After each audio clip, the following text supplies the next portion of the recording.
am writing this because I do not know which version of me will survive, or whether any version already has, or whether I have been writing this confession for 17 years or 17 seconds. The chrono on my wrist says it is the 14th hour of the third rotation since we entered hyperspace. But I watched that chrono reset itself 9 times during a single breath. And I saw my own hand reach for it before I decided to move. And I saw the same hand withered and old, and then young again with academy calluses. And I am no longer certain that time moves in the direction they taught us it did. My name is Lieutenant Commander Vethmore Lane. I served, will serve, aboard the Imperial Star Destroyer Inexorable under Captain Harridan Tosk. I was the ship's 3rd navigation officer, responsible for hyperspace plotting and jump coordination. I was good at my work. I understood the mathematics. I understood that hyperspace was a dimension adjacent to real space, that we slipped through it like a needle through cloth, that the journey between stars was calculable, predictable, safe. I understood nothing. I need you to know that I was not prone to delusion. My psychological evaluations were exemplary. My instructors at the Karita Academy praised my precision, my emotional stability, my unwavering commitment to imperial order. I believed in the Empire with the same certainty I believed in gravity. I believed that the universe was rational, that our Emperor had brought order to chaos, that the chain of command was sacred. I believed that if I followed protocol, performed my duties, maintained discipline, I would rise through the ranks and serve the Empire with honor until I was old enough to retire to some quiet world and watch the stars I had traveled between. I do not believe in anything now except that I am afraid, and that I have been afraid for longer than should be possible, and that I will be afraid until whatever is happening to me finally stops happening or happens completely. It began during a routine patrol in the Tingle Arm. The Inexorable had been assigned to suppress smuggler activity along the Perlemian trade route, a standard deployment that should have been tedious rather than terrifying. We had made perhaps 40 hyperspace jumps in the previous month without incident. I had plotted 18 of them personally. The calculations were second nature to me. Mass shadows, gravity wells, safe corridors, reversion points. I could do them in my sleep. I had done them in my sleep sometimes, waking with the solutions already forming in my mind. The jump that changed everything was to the Vordon Ka system, a minor stopover where we would refuel and receive updated intelligence on rebel activity in the sector. I plotted the course during the 3rd watch, when the bridge was quiet and the viewport showed only the distant smear of stars. The calculations were clean. I triple-checked them, as I always did, and submitted them to the senior navigation officer, Commander Wessick, who approved them without comment. The jump coordinates were loaded into the Navy computer. Captain Tosk gave the order.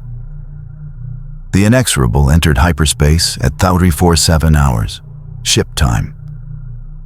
I remember this precisely because I was watching the chrono when the blue-white tunnel of hyperspace swallowed us. And I thought, as I often did, how beautiful it was. The swirling pseudo-motion of hyperspace had always calmed me. It was like watching water flow, or clouds drift, or any of the other natural phenomena I had rarely seen growing up on Coruscant's industrial levels, but had learned to appreciate from hollows. For approximately 4 minutes, everything was normal. Then I saw myself standing at the navigation console.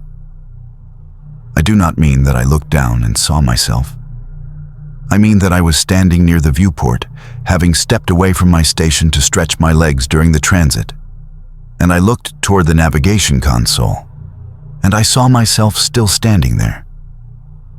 I saw myself running calculations, fingers moving over the console, head bent in concentration. I saw myself wearing my uniform exactly as I was wearing it, with a small crease on the left sleeve where I had caught it on a console edge 2 days before. I saw myself breathe. I saw myself blink. I looked down at my own hands. And they were my hands, solid and real. I looked back at the console, and I was still there. And I was also here, and for a moment I thought I had gone insane. Then the other me looked up. Our eyes met. I saw my own face staring back at me with an expression of absolute horror that I knew was mirrored on the face I was looking out of. The other me opened his mouth. I opened my mouth. We both started to speak at the same time, and I heard my own voice say, "What?" And then the other me was gone. Not faded, not vanished. Gone between one instant and the next, like he had never been there. The navigation console was empty. The calculations I had seen him running were not on the screen. No one on the bridge had reacted. No one had seen. I stood there for what felt like hours, but was probably seconds, my heart pounding so hard I could hear it in my helmet's internal audio pickup. I was not wearing a helmet. I was on the bridge. Officers do not wear helmets on the bridge, but I could hear my heartbeat as if I were in a sealed suit, as if I were drowning in my own pulse. "Lieutenant Commander Morlane?" I turned. Ensign Karras was looking at me with mild concern, her young face illuminated by the blue glow of her targeting computer station. "Are you all right, sir? You looked distant." "Fine," I heard myself say. "I'm fine, just thinking about the next course correction." She nodded and returned to her work. I walked back to my station. The console was exactly as I had left it. The calculations I had completed before the jump were still displayed on the screen. I had not been running new calculations. The other me had not been running new calculations. There had been no other me. I told myself it was a hallucination, a momentary glitch of perception caused by the stress of hyperspace transit. I had read reports of such things. Spacers who spent too long in the pseudo-dimension sometimes experienced visual disturbances, temporal disorientation, waking dreams.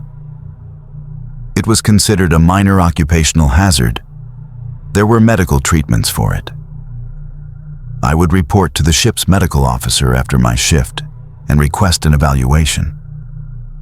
But I did not report to the medical officer, because 15 minutes later, it happened again. This time, I was at my console when I saw myself walk past the viewport.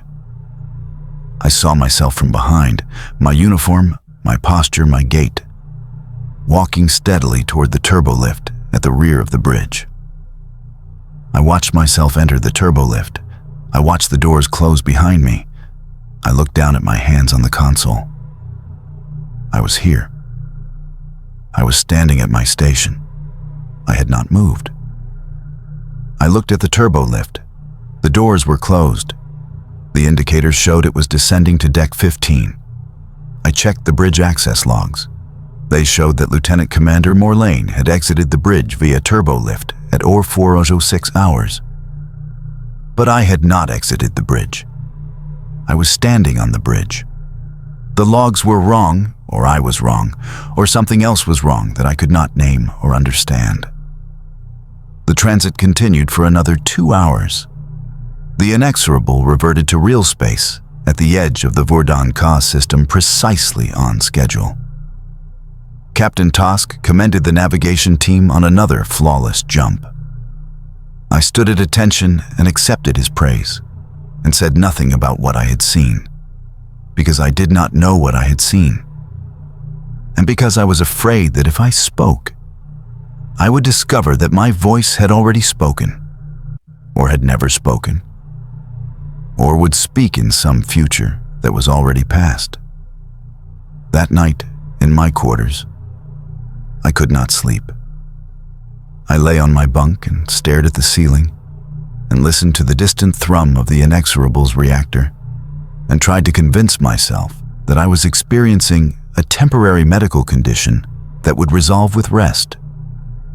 The ship's medical facilities included sophisticated psychological diagnostic equipment. Tomorrow, I would submit to a full evaluation. The medical droids would scan my brain and find the malfunction and repair it. And I would return to duty. And this would become an embarrassing anecdote I would never tell anyone. At 02:15 hours, I heard someone breathing in my quarters. I sat up in my bunk. The room was dark except for the dim red glow of the emergency lighting strip along the floor. I could see my desk, my chair, my locker, the door. Everything was as it should be. But I could hear breathing, my breathing, coming from somewhere else in the room. I reached for the light control. Before my fingers touched it, the lights came on. I was sitting at my desk. The other me was sitting at my desk, wearing sleep clothes, staring at a datapad with an expression of desperate concentration. He did not look up when the lights activated. He continued staring at the datapad, scrolling through something, his lips moving slightly as if reading. "Hello," I said. He did not respond. He could not hear me, or he was ignoring me, or he was me from a different time, a different moment, a different thread of existence that had somehow become tangled with mine. I got out of my bunk. I walked toward the desk. With each step, I expected him to vanish. But he remained solid, real, present. I could see the subtle rise and fall of his chest as he breathed. I could see a small scar on his left hand that I had received as a child when I fell against a heating unit. It was my scar. He was me. I reached out to touch his shoulder. My hand passed through him. Not through, exactly. It was more like there was nothing there to touch. My hand occupied the same space as his shoulder, but we did not interact. We were both real, both present, both occupying the same room at the same time. But we existed on different layers of reality that could see each other, but not touch. He continued reading. I stood there with my hand in his shoulder, trembling, watching myself ignore myself. Then, without transition, he was gone, and I was alone, and the datapad he had been reading was lying on my desk, and when I picked it up it was warm, and the screen showed an article about hyperspace physics I had never accessed, with highlights and notes in my handwriting that I had never made. I sat down in the chair where I had seen myself sitting. The seat was warm. I did not sleep that night. I sat at my desk and read the article on the datapad, an academic paper about theoretical anomalies in hyperspace mechanics, written by a researcher at the Imperial Academy of Sciences who had since been executed for sedition. The paper discussed the possibility that hyperspace was not merely an adjacent dimension, but a substrate underlying the structure of time itself. That traveling through hyperspace meant, in some sense, traveling through time, and that, under certain conditions, the boundaries between temporal states could become permeable. The paper was full of mathematics I only partially understood, and warnings about the dangers of pursuing this research. The final section had been redacted by Imperial censors, but someone, apparently, in some other version of events, had annotated the margins with handwritten notes. It's happening. The inexorable passed through something. A fold, a wrinkle. Time is not one stream, but many, and I am caught in the current. I am seeing myself see myself see myself. How do I get back? How do I find the thread that leads to one life, one timeline, one me? I stared at these notes in my own handwriting that I had not written, and I understood that I was not experiencing a hallucination or a medical condition. I was experiencing something real, something terrifying, something that the Empire had classified and suppressed and executed people for researching. The inexorable had passed through something in hyperspace, some anomaly, some fold in the fabric of reality, and I had been caught in it. Time had split in front of me, and I was now living in multiple streams simultaneously, seeing versions of myself from other timelines bleeding through into mine. Or perhaps I was the bleed-through. Perhaps the me sitting at this desk was a ghost, an echo, a fragment of a timeline that no longer existed. And somewhere in a more real version of events, the true Veth Morlane was sleeping peacefully, unaware that a phantom wearing his face was reading his notes. I could not know. That was the horror of it. I could not know which version of me was real, or whether real still meant anything, or whether I had been real before the jump and had somehow become unreal in transit. The next day, I reported for duty as if nothing had happened. What else could I do? I could not tell Captain Tosk that I was experiencing temporal fragmentation. I could not submit to a medical evaluation that would detect my distress and result in my removal from duty. I needed to understand what was happening. I needed to find others who had experienced the same thing. I needed to access the classified records I now knew existed, the research that the Empire had hidden, the knowledge that might save me. But every moment of that day, I saw myself. I saw myself walking the corridors of the inexorable, always just ahead of me or just behind me, turning corners I had not yet reached, entering rooms I was about to enter. I saw myself on the bridge, running calculations I would not think of until hours later, speaking to officers I had not yet spoken to. I saw myself in the mess hall, eating a meal I would not eat until the evening, sitting at a table I would not choose until I arrived there and found myself already seated. Sometimes the other versions of me saw me back. Sometimes we made eye contact, and I saw my own confusion and fear reflected in faces that were my face. And we both looked away because looking was too terrible. Because seeing yourself see yourself creates a loop of awareness that spirals inward forever. Once, in a corridor near the engineering section, I passed myself going the other direction. We were close enough that I could have reached out and touched my own shoulder. The other me was wearing a uniform with a captain's insignia. His hair was gray at the temples. His face was lined with years I had not yet lived. He looked at me as we passed, and his expression was not afraid. It was sad. It was the sadness of someone who knows what is coming and cannot prevent it. "You won't remember this," he said. "But try to remember. The Sovereign class. Don't board it. Don't ever board it." Then he was gone, and I was alone in the corridor. And I did not know what a Sovereign class was, and I did not know why the older version of myself looked so broken. And I could not remember what he had said, even as the words echoed in my mind. That evening, I accessed the ship's classified archives using command codes I should not have known, but which came to my fingers as if I had used them 1,000 times before. Perhaps I had. Perhaps a future version of myself had learned them, and the knowledge was bleeding backward through time, arriving in my mind before I acquired it. I no longer knew how causality functioned. I no longer trusted that effects followed causes or that the past determined the future. I found the suppressed research. It was buried under layers of encryption and classification, marked with the highest security clearances and the red seal of the Imperial Security Bureau. The ISB had investigated the phenomenon I was experiencing. They called it temporal echo syndrome, or, in more classified documents, the splitting.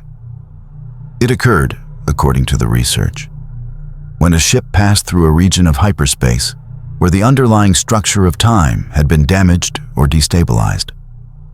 The causes of such damage were unclear. The reports mentioned ancient Sith experiments, weapons tests, natural phenomena, even the deaths of force-sensitive beings in hyperspace transit. Whatever the cause, the effect was consistent.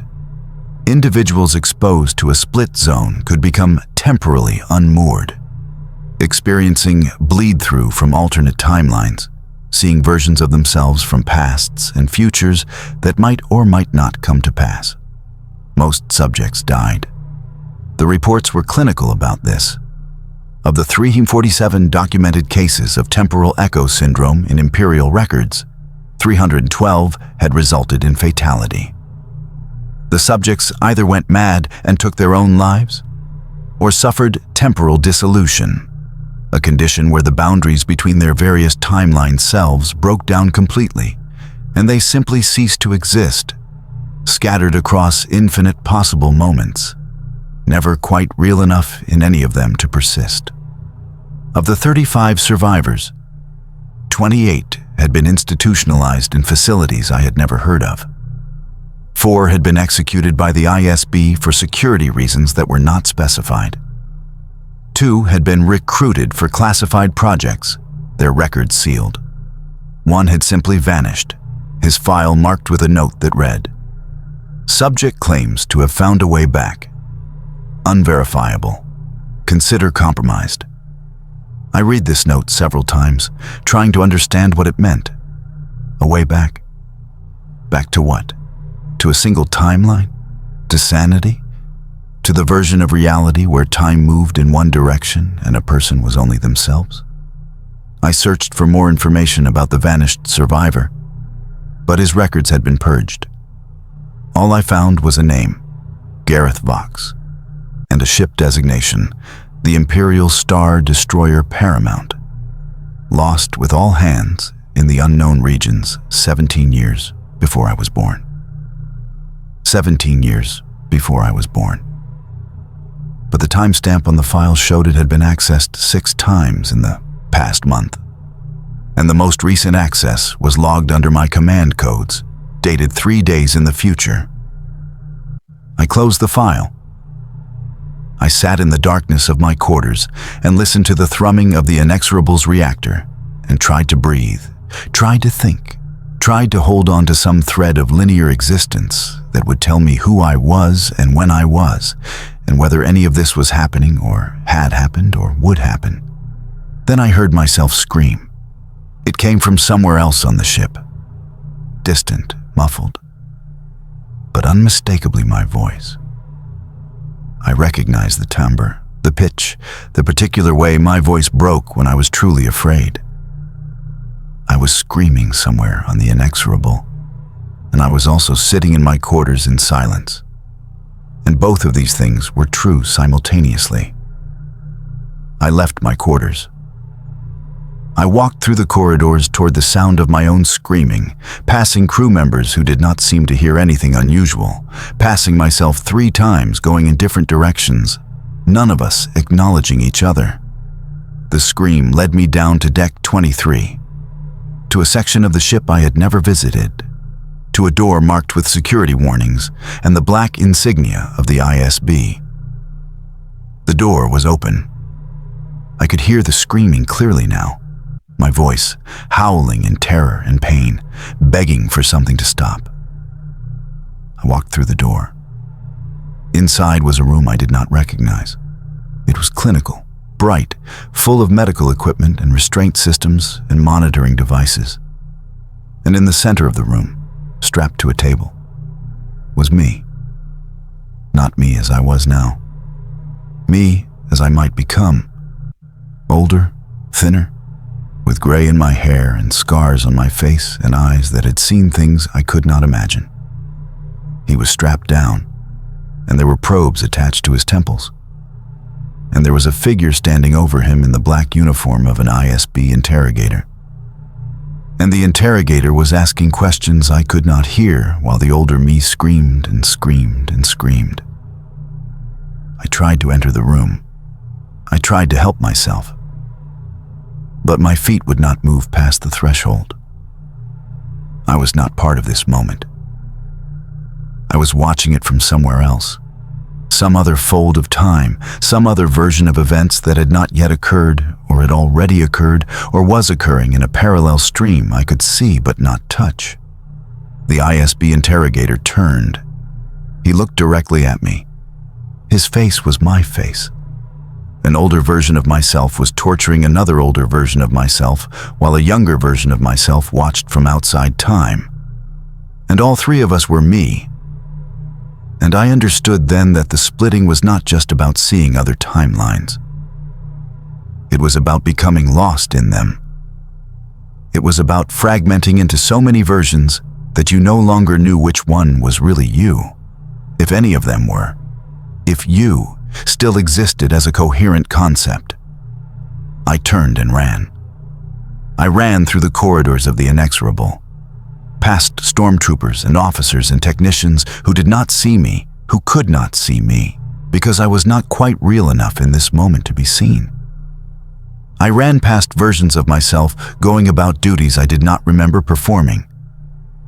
I ran past echoes of moments I had not yet lived. I ran until I reached the bridge, and I burst through the doors. And I saw Captain Tosk standing at the viewport with his hands behind his back. And I saw Ensign Karras at her station, and I saw Commander Wessick at the navigation console. And I saw myself standing next to Wessick, pointing at something on the screen. And I saw myself at the communication station receiving a transmission. And I saw myself by the turbolift doors speaking to a junior officer. And I saw myself, everywhere I looked, filling the bridge with fragments of my existence scattered across time. And then Captain Tosk turned, and he looked at me. At the me who had just run onto the bridge, and his face was calm. And he said, "Ah, Lieutenant Commander Morlane, there you are, all of you." He could see them. He could see all of us. He was not surprised. "Sir," I managed to say. Or one of me said, or all of me said in a chorus of identical voices. "What's happening to me?" "You passed through a split zone," Tosk said, "during the Vordan-Ka transit. It was mapped, but the maps were wrong. These things shift. The damage to hyperspace is not stable. We reported it, of course. The ISB is very interested in officers who experience the splitting. They have uses for people who can see multiple timelines." Uses? Predictive analysis, intelligence gathering, temporal reconnaissance. He said these words as if they were ordinary, as if he were describing logistics or sensor calibration.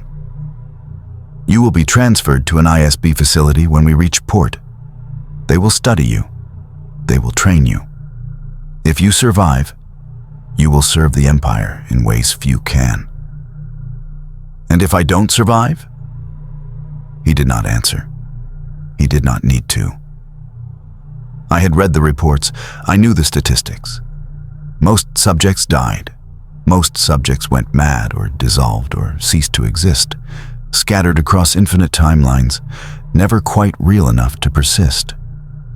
"The splitting will stabilize," Tosk continued. "Eventually. Either you will find your way back to a single timeline, or you will fragment completely. There is no middle ground. The ISB has methods to accelerate the process. They will help you find your way back, Lieutenant Commander, if you cooperate." I looked at the other versions of myself scattered across the bridge. They were all looking at Tosk. They were all hearing the same words. And I understood, in that moment, that this had already happened. That I had already been transferred to ISB custody, already been studied and trained and broken, already become the interrogator I had seen torturing my older self, already become the older self being tortured, already lived through every permutation of my future simultaneously. "I've already been to the facility," I said. "Haven't I?" Tosk's expression flickered, something like respect or perhaps surprise. "Have you? I wouldn't know. The splitting makes causality. flexible. You may have already lived your entire life, or you may be at the beginning. The ISB will help you sort it out." I laughed. I could not help it. The absurdity of it. The Empire's bureaucracy applying itself to the breakdown of time itself, filing reports and transferring prisoners and conducting interrogations while reality fragmented around them, was too horrible to process as anything other than comedy. "And if I refuse?" I asked. "If I don't cooperate?" "Then you will be classified as a security risk and eliminated. The splitting makes you dangerous, Lieutenant Commander. You can see things that haven't happened. You can know things you shouldn't know. If you cannot be controlled, you will be destroyed." Tosk's voice was not cruel. It was simply matter of fact. He was describing Imperial policy, nothing more. I looked at the other versions of myself. One of them, the one at the communication station, nodded slightly. Another, the one by the turbo lift, shook his head. A third, the one standing next to Wessick, raised his hand, and I saw that it was holding a blaster pistol. And I saw his finger tighten on the trigger. And I saw the bolt of energy lance toward Captain Tosk, and I saw Tosk crumple, and I saw stormtroopers rush onto the bridge, and I saw myself being dragged away in restraints. And I saw all of this happen between one heartbeat and the next, while I stood frozen, watching.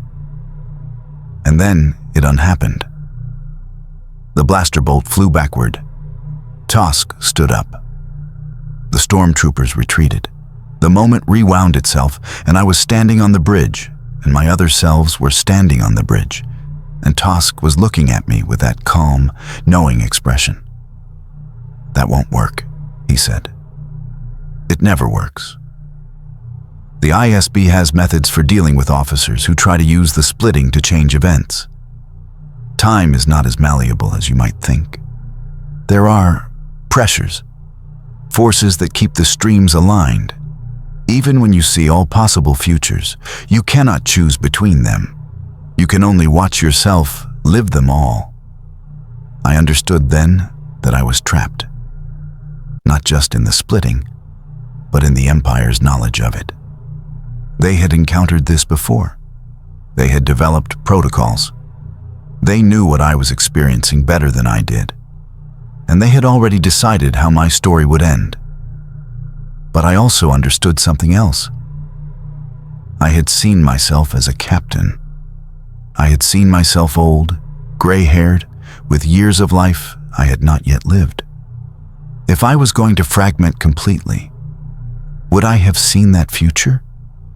Would I have passed myself in the corridor, wearing insignia I had not yet earned? The splitting showed all possibilities, but some possibilities seemed more persistent than others. Some versions of myself appeared more often, more solidly, more real. The captain version, the older version who had warned me about the sovereign class. These were not just possibilities, they were probabilities.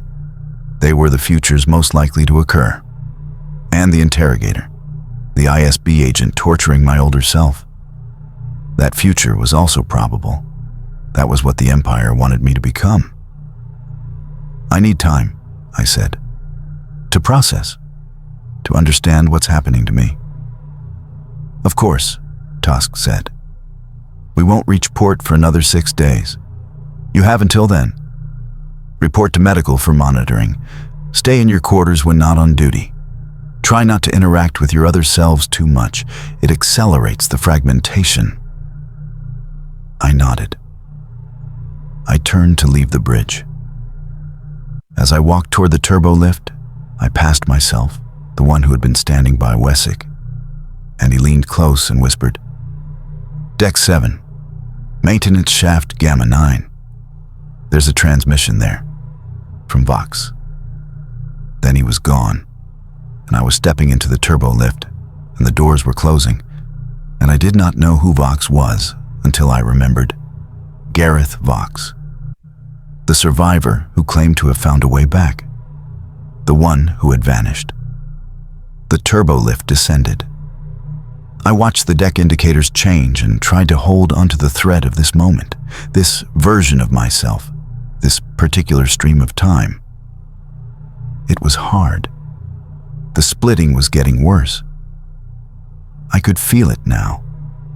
A kind of stretching sensation, as if I were being pulled in multiple directions at once. As if the fabric of my existence were thinning, spreading, trying to cover too much temporal ground. I stepped out onto Deck 7. The corridor was empty. I made my way to Maintenance Shaft Gamma 9, expecting at any moment to see another version of myself, to receive another cryptic message from a future that might not happen. The shaft was dark, cramped, filled with the hum of conduits and the smell of ozone. I crawled through it, guided by some instinct I did not fully trust. Perhaps a memory from a future self who had already made this journey, perhaps a fragment of knowledge bleeding backward through time. At the end of the shaft, I found a small alcove where the conduits branched. There was a data pad there, wedged between pipes, covered in dust. When I activated it, the screen glowed with text. If you're reading this, you've started splitting. I'm sorry. I know what you're going through. I went through it 17 years ago, or maybe 17 years from now. Time gets confusing when you're unmoored. My name is Gareth Vox. I was an officer on the Paramount. We hit a split zone in the unknown regions. I lost myself for a long time. I lived dozens of lives, hundreds of lives, fragments of lives scattered across probability. I watched myself die. I watched myself kill. I watched myself become things I never wanted to be. But I found a way back. The splitting isn't random. It follows the force. That's what the ISB doesn't understand, or doesn't want to understand. The fractures in hyperspace, the damage to time, it's all connected to the force. The Sith knew this. They used it. They created some of the split zones deliberately, trying to see the future, trying to change the past. When you're unmoored, you're touching the force, whether you know it or not.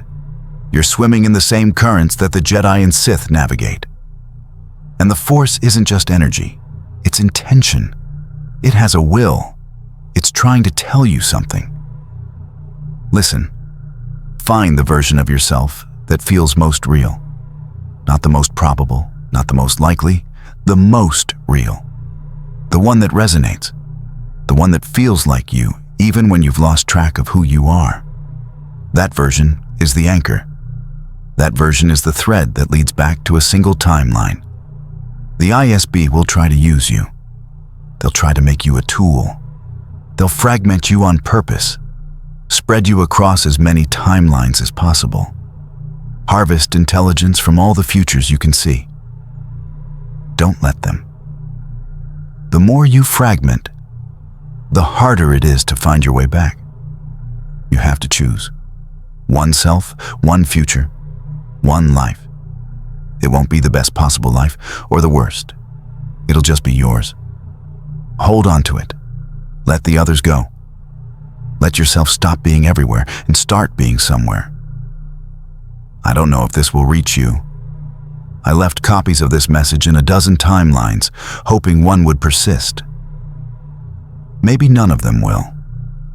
Maybe you're reading something that doesn't exist anymore.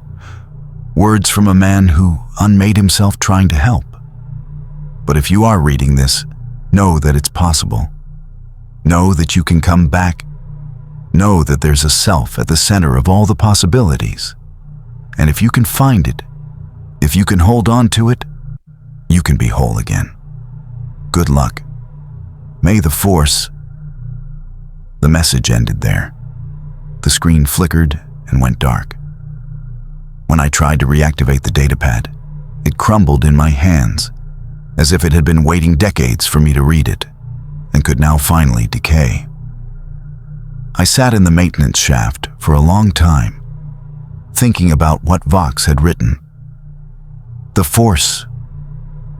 I had never considered myself Force-sensitive.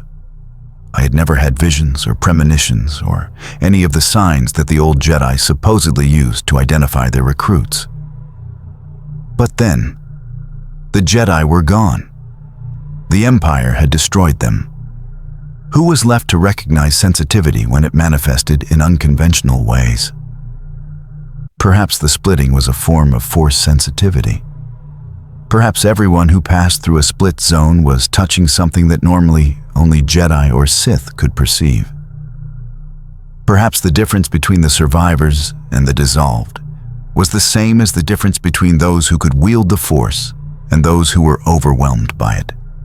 I crawled out of the maintenance shaft. I made my way back to my quarters. Along the way, I saw myself 4 times.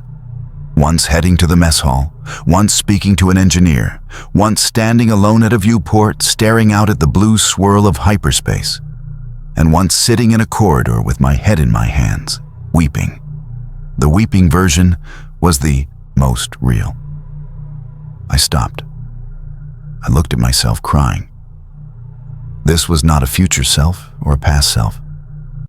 This was me, now in this moment, experiencing the full weight of what was happening. This was the version of myself that felt rather than analyzed, that acknowledged the terror rather than trying to process it. "Hey," I said. The weeping me looked up. His eyes were red. His face was wet. "I know," I said. "I know. It's too much. It's impossible. We're falling apart. I don't know how to stop it," the weeping me said. "I can feel myself spreading, getting thinner. There's less of me every moment. Soon there won't be enough left to be anyone at all." "There's a way back," I said. "Vox found it. We can find it too." "How?" "We have to choose. One self, one future. We have to stop trying to be everywhere and start being somewhere." The weeping me laughed bitterly. "And which self do we choose? Which future? There are so many. I've seen us become a captain. I've seen us become an ISB torturer. I've seen us die screaming. How do we know which one is right?" "We don't choose the right one," I said. "We choose the real one, the one that feels most like us." "And what does that mean?" I did not have an answer. I looked at myself, this broken version of myself, this fragment of Vethmore Lane sitting in a corridor and weeping because the universe had stopped making sense. And I realized that this was the version I needed to save. Not the captain, not the officer, not the strategist or the analyst or any of the competent, functional versions of myself I had seen. This one. The one who was afraid. The one who did not know how to handle what was happening. The one who was, despite everything, still feeling, still present, still human. "Come on," I said. I reached out my hand. "Let's find our quarters. Let's figure this out together." The weeping me hesitated. Then he reached up and took my hand. Our fingers touched. There was a moment of vertigo, of displacement, of the world twisting around itself. And then we were one. One Vethmore Lane, standing in the corridor, alone, with tears on his face and fear in his heart and a desperate determination to survive. The splitting did not stop. I still saw other versions of myself over the following days, but there were fewer of them. And when I saw them, I felt something I had not felt before. A sense of distance, of separation, as if they were possibilities I was choosing not to pursue, rather than fragments of myself I was losing.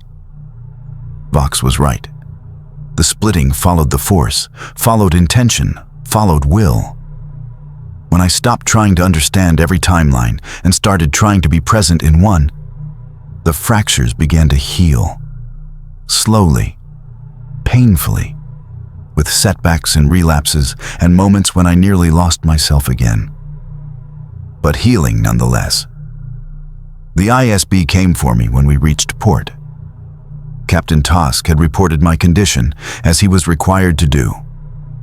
2 agents in black uniforms arrived at my quarters and told me I was being transferred to a facility for evaluation and training. I went with them. What choice did I have? I was still an Imperial officer, still bound by the chain of command, still subject to the laws and protocols of the Empire I had served my entire adult life. But I went with a clarity I had not possessed before. I went knowing what they wanted from me and why. I went knowing that they would try to fragment me further, to use my condition for their own purposes. And I went knowing that I could resist, that the splitting could be controlled, that there was a self at the center of all the possibilities, and as long as I held on to it, they could not truly break me. The facility was on a moon I was not permitted to name, orbiting a planet I was not permitted to identify. The ISB kept its temporal research projects secret, even from other branches of Imperial intelligence. I was taken to a cell, comfortable enough for a prison cell, with a bed and a desk and a small viewport looking out at the gray surface of the moon, and told that my training would begin the following morning. That night, I saw myself again. But it was not a fragmented self, a possibility bleeding through from another timeline.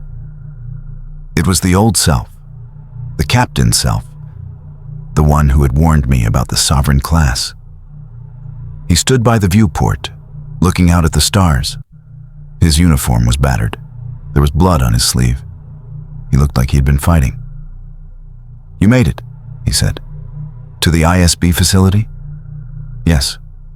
"Was that the goal?" "It was one step. There are more to come." He turned to face me, and I saw that his eyes were different. Not just older, wiser, sadder. "They're going to train you to use the splitting, to navigate between timelines deliberately, to see what you want to see and report back to them." I know. What they don't know is that once you learn control, you can choose where to go and when. He smiled, and it was a terrible smile, full of knowledge I did not want to possess. "There's a war coming, Veth. Not the war with the rebellion, a bigger war, a war across time itself. The Sith started it thousands of years ago, and it never ended. It's still being fought, in places the Empire doesn't know about, in timelines they can't reach." "What are you talking about?" "You'll understand eventually. You'll have to. Because you're going to be part of it, whether you want to or not. The splitting isn't an accident. It's not damage. It's selection. The Force is choosing people who can see across timelines, training them, preparing them for something." "Preparing them for what?" The older me shook his head. "I can't tell you. Not because I don't want to, but because it changes depending on when I say it. The future is not fixed, Veth. None of them are. But some possibilities are more dangerous than others, and some versions of ourselves are more capable of facing them. And which version am I? You're the one who chose to be real," he said. "That's all that matters. That's the first step. The rest..." He trailed off, looking back at the stars. "The rest is up to you. All the versions of you that are left. All the futures you might live. Will I become you? Maybe. Or maybe I'll become someone else. The timeline keeps shifting. Every choice you make changes which possibilities survive." He started to fade, his edges blurring, his substance thinning. "Remember the sovereign class. Don't board it. Whatever happens, don't board it." "What is it? What happens on that ship?" But he was gone. I was alone in the cell, with the gray moon outside my viewport and the knowledge that my future was not fixed, that the war I was being drafted into was not the war I had expected to fight, that the empire I served was not the only force trying to use me. The next morning, my training began. I will not describe all of it. Some of it I cannot describe. The techniques the ISB used to deliberately induce the splitting, to force me into multiple timelines and train me to navigate between them. Some of it I do not want to describe. The things I saw, the things I did, the versions of myself I encountered and eliminated because they threatened to fragment me again. But I will tell you this. The ISB was wrong about the splitting. They thought it was a vulnerability to be exploited, a condition to be controlled. They thought they could create temporal agents who would serve the Empire's interests across all possible futures. They thought they were masters of time. They were not. Time had no masters. The Force had no masters. And the splitting, properly understood, was not a weakness, but a doorway. A way of perceiving the universe as it really was, full of possibilities and choices and paths that branched endlessly into infinity. I learned to walk those paths. I learned to see where they led. I learned to choose, not the best future or the most probable future, but the real future, the one that felt like mine, the one that resonated with the self I had decided to be. And eventually, I escaped. Not from the facility. That came later, after years of apparent compliance, after I had convinced my handlers that I was a loyal Imperial asset. I escaped from the Empire's vision of time, from the ISB's certainty that they could control what they did not understand, from the trap of seeing all possibilities and trying to optimize between them. I chose one life, one future, one self. It was not the best possible life. The captain version of myself, the one who had warned me about the sovereign class, was probably living a more successful life in some timeline, more powerful, more influential, more aligned with the currents of history. But I had seen what he became. I had seen the weight he carried. I had seen the blood on his uniform and the sadness in his eyes. I chose differently. I am writing this now, or I will write this, or I have written this. The tenses are still difficult. From a small ship in the Outer Rim, far from the war, far from the Empire, far from the rebellion, and all the forces that are tearing the galaxy apart. I am no longer a lieutenant commander. I am no longer an ISB asset. I am no longer anything, officially. The Empire has me listed as dead, killed during an escape attempt from the facility. The rebellion does not know I exist. The Force, if it ever chose me for something, seems to have forgotten me. I still see the splitting sometimes. When I jump to hyperspace, I catch glimpses of other timelines, versions of myself who made different choices, who walked different paths. Most of them are dead now. A few are thriving. One, I know, is on a ship called the Sovereign, the ship I was warned never to board. And I do not look at that version too closely. I do not want to know what he sees. But I have made my peace with the splitting. It is not a curse or a gift. It is simply the truth of existence, laid bare. We are all possibilities. We are all fragments of what we might become. The only difference between me and everyone else is that I can see it, and they cannot. Or perhaps they can. Perhaps everyone, in their own way, feels the pull of paths not taken, the weight of choices that might have gone differently. Perhaps the splitting is just a more literal version of what all conscious beings experience. The knowledge that reality is contingent, that the self is not fixed, that every moment is a branching point into infinite futures. I think about Gareth Vox sometimes. I never found out what happened to him, whether he truly found his way back, whether he's still alive somewhere in the galaxy, whether the message he left for me was real or just another fragment of a timeline that no longer exists. But I'm grateful to him.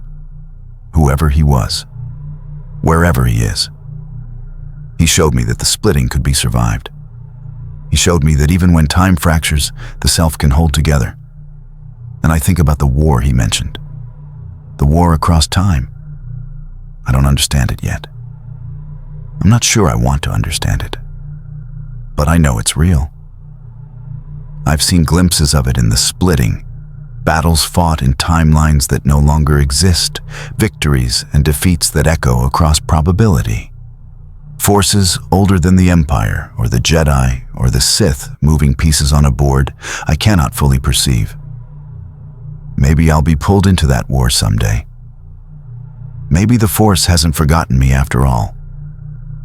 Maybe the splitting wasn't selection, as the older version of myself claimed, but just the first step in a longer journey I have yet to begin. But for now, I am here. One self, one future, one life, small and quiet and my own. It's enough. I still have nightmares about the facility, about the versions of myself I saw there, the tortured and the torturer, the broken and the breaking. I still wake up sometimes with the taste of copper in my mouth and the feeling that I am not quite real, not quite solid, not quite anchored to a single moment in time. But I breathe. I wait. I hold on to the thread that leads back to the self I chose to be, the future I chose to live. Time may have split in front of me, but I have learned to walk the fractures without falling through. And if the war comes, if the sovereign class appears on my sensors, if the ISB finds me again, if the Force decides I have a role to play in whatever struggle is unfolding across timelines, I will face it as myself. Not as a fragment, not as a possibility, but as the person I chose to become. That is the only power I have. The only weapon against the splitting, the only way to be real in a universe where reality itself is contingent. I am Vethmore Lane. I was an officer on the Inexorable. I passed through a split zone and saw time fracture in front of me. And I survived. I survived by learning that survival is a choice, not a fate. By understanding that the self is not given, but made moment by moment, decision by decision. By accepting that I would never be all the versions of myself I might have been, and being grateful for the one version I am. This is my confession. This is my record. This is the truth of what happened to me, as best as I can reconstruct it from the fragments of memory and possibility that make up my experience. If you are reading this, you may be splitting too. You may be lost in the fractures, seeing versions of yourself you do not recognize, living lives you did not choose. You may feel like you are dissolving, spreading too thin across too many timelines to survive. I cannot save you. I cannot tell you which self to choose or which future to pursue, but I can tell you that it is possible to come back, that the splitting can be survived, that there is a thread somewhere in the chaos that leads to a single life. Find it. Hold on to it. Let the other possibilities go. And if you see a ship called the Sovereign class, do not board it. Do not investigate it. Do not let curiosity or duty or any of the other forces that shape our choices pull you toward it. I do not know what happens on that ship. I only know that every version of myself who boards it dies screaming, and the screams echo across timelines. And I hear them sometimes, even now, even in the life I chose, even in the future where I am safe. Time split in front of me. I stepped through the fractures, and I emerged on the other side, scarred but whole, broken but real. May you do the same. May the Force, if it has any interest in those of us who walk the splitting, guide you to the self you are meant to be. And may you never learn what I learned in the ISB facility, in the cell on the gray moon, in all the timelines where I did not escape. that the Empire knows about the war across time, that they have been fighting it in secret for generations, and that they are losing.